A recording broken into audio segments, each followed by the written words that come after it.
Un adage boursier bien connu dit Sell in May and go away, en bon français, vends en mai et pars. Est-ce que ça marche vraiment? Salut, c'est Trado, je suis content de vous retrouver pour la mise à jour de l'analyse technique du CAC 40, au programme l'analyse de la séance, la préparation de la semaine de trade, la séance de trading pour la dernière séance d'avril. Je vous retrouve juste après ça. Comme vous pouvez le voir, 0,07% de baisse, ce n'est pas une baisse massive, loin s'en faut, mais cela détonne un petit peu avec ce qu'on a vu précédemment, notamment la toute dernière impulsion de hausse, qui depuis les plus bas du 20 avril nous ont amené à prendre plus de 3% avant de finalement perdre 0,8% entre les plus hauts et les plus bas de la séance du jour. Alors, que peut-on dire des fondamentaux qui ont émaillé l'actualité? Globalement du très bon. Les grosses cotes, les ténors de la cote américaine ont publié des résultats très bons, qu'il s'agisse de Apple, de Facebook. Et après avoir salué ces publications, finalement, il semble que beaucoup d'investisseurs se soient dit, bon, à partir de maintenant, qu'est-ce qu'on peut encore attendre après cette salve d'éléments favorables?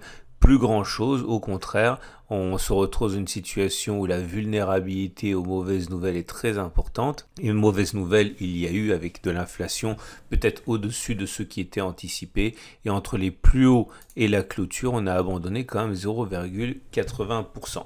Alors, on remarquera plusieurs choses. La première des choses, c'est que la résistance journalière des 6297-6320 a été passée en séance, mais elle n'a pas été passée en clôture, donc elle n'est absolument pas vaincue. Elle est toujours là, cette résistance, et on peut se demander si effectivement le turtle soup auquel on a assisté hier, c'est-à-dire sur la séance du 28 avril, n'est pas à même de déstabiliser les cours.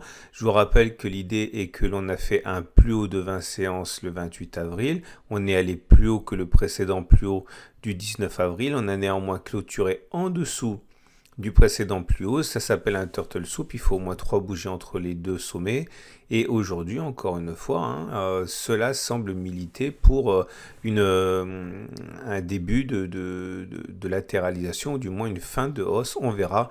Il faut quand même noter que les Américains ont terminé en territoire positif, donc ça risque de relativiser tout ce qu'on va dire, mais en tout cas, pour l'instant, on est dans une situation où la hausse semble fragilisée. Le chandelier du jour est d'ailleurs un chandelier plutôt baissier puisque l'on termine dans la partie basse de ce chandelier. Et quand on regarde les bougies Aiki Nashi, on voit que, on a un allongement de la mèche haute qui réduit la puissance, la pression haussière. Alors c'est sûr qu'on a un chandelier vert, qu'il n'y a pas de mèche basse, mais encore une fois, la longueur de la mèche haute, qui constitue quasiment la moitié de la bougie, minimise la pression haussière. Alors maintenant, si on regarde les éléments purement techniques, on constate que la moyenne mobile à 7 jours, sans aucun doute, est toujours haussière, donc la tendance de court terme est haussière. La moyenne mobile à 20 jours est ascendant, donc la tendance générale est haussière. La moyenne mobile à 50 jours, également, elle est ascendante, la tendance de fond est haussière. Les bandes de Bollinger se mettent en parallèle haussière d'ailleurs, regardez. On a maintenant la Bollinger Super qui monte et la Bollinger inférieure qui monte aussi. Donc ça reste haussier. On remarquera néanmoins au passage le rôle de résistance dynamique que la moyenne mobile que la Bollinger supérieure a joué. Et on a également les autres éléments techniques à considérer, mais il n'y a rien de neuf. Donc simplement, j'aimerais attirer votre attention sur les volumes, puisque comme pour la séance du 20 avril, il y a une augmentation des volumes pour ces bougies de baisse par rapport aux bougies de hausse. Et ça, généralement, c'est à prendre en considération. Parce que ça donne du crédit aux séances lorsque ça se fait sur du volume. Donc clairement, les volumes de baisse ont plus de crédit que les séances de hausse. Et puis également, il risque d'avoir un phénomène où ça se trouve, il y a déjà un phénomène de distribution sur ces niveaux. Clairement, ça veut dire que les gros se délestent. On verra. En tout cas, n'oubliez pas que même s'il devait y avoir une correction, je ne vois pas comment elle pourrait être d'ampleur, cette correction, avec tous les capitaux qui sont rentrés récemment, on en a déjà parlé. Alors maintenant, on revient aux éléments Ishimoku.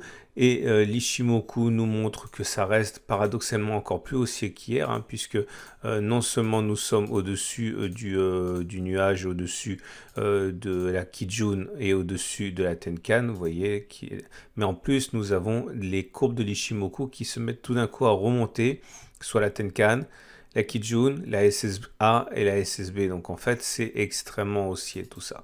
Ce qui nous permet donc de finir avec le backtest du jour. Alors, revenons à cette histoire de sell in May and go away. Alors, statistiquement, on le sait, hein, les mois de mai sont plus souvent baissiers que haussiers, mais ça ne nous dit pas quelle stratégie on peut adopter. Donc, voilà ce que j'ai backtesté pour vous aujourd'hui. J'ai pris la stratégie suivante.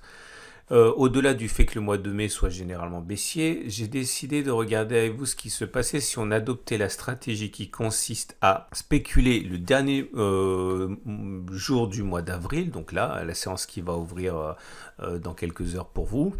Et si on initie une position baissière à partir du niveau d'ouverture du 30 avril et que l'on vise un objectif de moins 10%, en mettant un stop loss à plus 5%, est-ce qu'on peut gagner de l'argent? Clairement, si on fait le pari que l'on perdra 2 fois plus que l'on risque en spéculant à la baisse et en visant 10% de baisse, est-ce qu'on peut gagner de l'argent? Et c'est ce qu'on va voir dans ce backtest. Donc c'est parti. Première occurrence forcément, c'est l'avril de l'année dernière, 2020.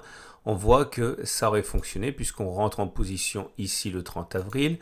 On a perdu 10,69% avant plus tard de remonter, hein, mais en tout cas, si on avait mis un stop loss à 5%, on voit bien qu'on aurait d'abord fait moins 10%, donc c'est un succès. Deuxième occurrence ici, c'est un échec parce que, comme vous pouvez le voir, les cours ont perdu 7,78% à partir du 30 avril, mais après on n'est pas allé chercher 10% et on est allé chercher 5%, plus 5%, donc ça aurait été un échec dans le cadre de ma stratégie.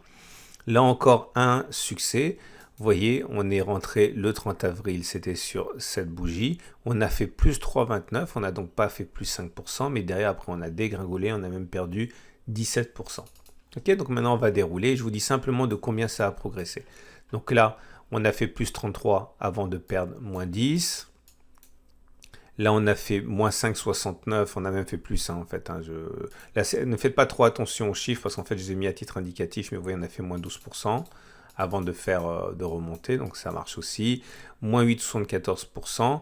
Alors là, par contre, comme vous pouvez le voir, au meilleur, on a fait 2,6 et on a fait moins 8,74, mais après on a refait quelque chose de significatif à 3,9 et d'aller chercher ensuite les moins 15%. Donc en fait, ne faites pas trop attention aux évolutions en rouge, hein. Retenez simplement qu'on a fait moins 10% avant de faire plus 5%. Là, on a fait moins 15%. Là, on a fait moins 7% avant de faire plus 5%, donc celui-là a été considéré comme un trade perdant. Là, on a fait moins 10,66 avant de remonter, donc c'est gagnant. Là, on a fait moins 30%, donc c'est également, ça fonctionne. Là, on a fait moins 14%. Là, on a fait plus 6,9, puis derrière, on a baissé, mais on n'a pas allé chercher moins 10, donc ça, c'est un trade perdant, puisqu'on a fait au mieux moins 5,8%.